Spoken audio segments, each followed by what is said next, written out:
experiência como prisioneiro diante do rei Agripa. Neste texto, dirigindo-se ao rei, Paulo deu seu testemunho pessoal, falando sobre a sua vida, não apenas como perseguidor dos cristãos, mas a sua vida depois que ele se encontrou com Jesus Cristo, a sua vida agora como testemunha de Jesus. E então Paulo fez um apelo ao rei.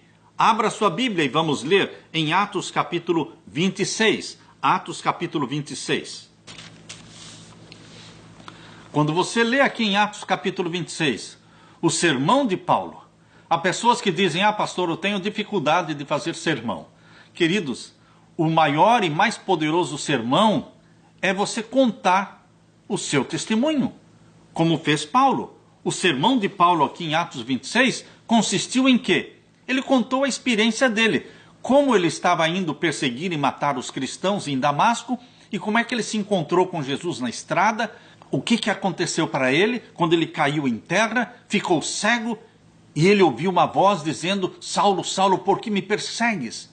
Queridos, o sermão de Paulo foi poderoso porque ele estava contando a história dele. Cada um de nós tem que ter uma história para contar. A história da sua vida. Quem era você antes de conhecer a Jesus? Como é que você conheceu Jesus? O que é que ele fez na sua vida? Qual é a segurança que ele te dá hoje? E qual é a esperança que você tem para o futuro? Esse é o seu testemunho. Este será o mais poderoso sermão da sua vida. Depois de Paulo ter contado a sua experiência diante do rei, Paulo fez um apelo. Aqui lemos em Atos 26, o verso 26. Porque o rei diante de quem falo com ousadia sabe estas coisas, pois não creio que nada disto lhe é oculto. Porque isto não se fez em qualquer canto. Crês tu nos profetas, ó rei Agripa? Veja a pergunta de Paulo, a ousadia de Paulo. E o mesmo Paulo responde, bem sei que crês. E no verso 28, e disse Agripa a Paulo, por pouco me queres persuadir a que me faça cristão. E disse Paulo, provera a Deus que, ou por pouco ou por muito, não somente tu, mas também todos quantos hoje me estão ouvindo, se tornassem tais qual eu sou, exceto essas cadeias. Queridos, eles foram impressionados pelo Espírito Santo ao ouvirem o testemunho de Paulo, mas eles resistiram. É possível, sim, resistir ao toque do Espírito Santo. É possível, sim, resistir aos apelos do Espírito Santo, entristecer o Espírito Santo. Há pessoas que continuam resistindo e continuam pecando. Queridos, vamos confessar os nossos pecados. Vamos abrir o nosso coração para Jesus Cristo.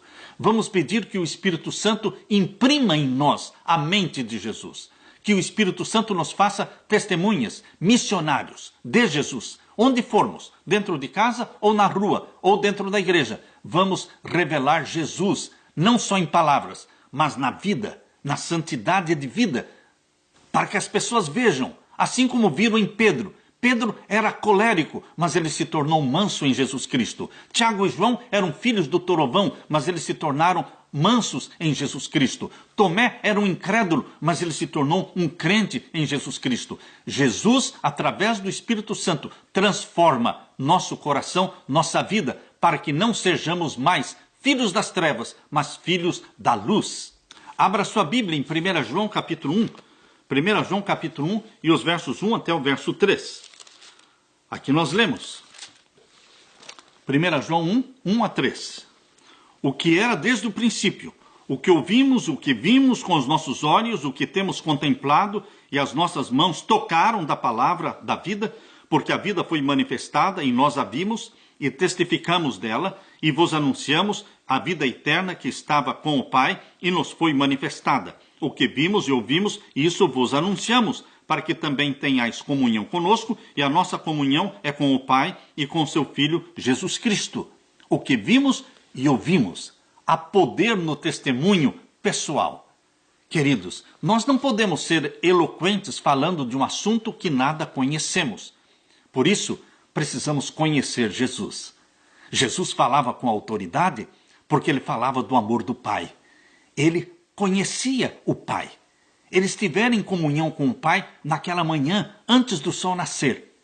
Por isso, quando ele abria a boca e falava do amor do Pai, do plano da salvação, ele convencia, ele tinha autoridade, porque as palavras encontravam atos correspondentes. As palavras eram correspondidas por ações correspondentes na vida de Jesus. Que Jesus Cristo seja entronizado no seu coração e que você e eu sejamos vivas testemunhas dele. Aleluia!